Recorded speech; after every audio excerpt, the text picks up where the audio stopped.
এই যে লেখা আছে পয়জন গাল, এখানে এই যে ওনার নাম ঠিকানা দিয়ে পয়জন গাল, তার উৎপাদন মেয়াদ কোনো তথ্য দেওয়া নেই, কে তৈরি করছে। মনে করেন এক্সাম্পল বলি, এটা আপনি ব্যবহার করলেন, ঠিক আছে, এই পয়জন গাল কি করে, এটা খায় না ব্যবহার করে, ব্যবহার করবে কোথায় ব্যবহার করে, ত্বকে, এই ত্বকে ব্যবহার করে, ত্বকের যদি ক্ষতি হয় দায় দায়িত্ব কে নিবে? লেবেল দেওয়া আছে এখানে নেই, লেবেল থাকতে হতো,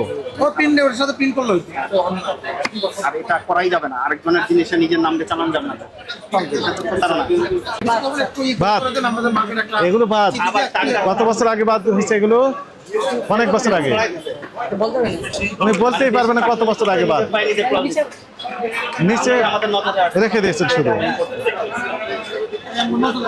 আচ্ছা, এগুলো হচ্ছে বাদ, সেক্রেটারি এগুলো বাদ, বাদ।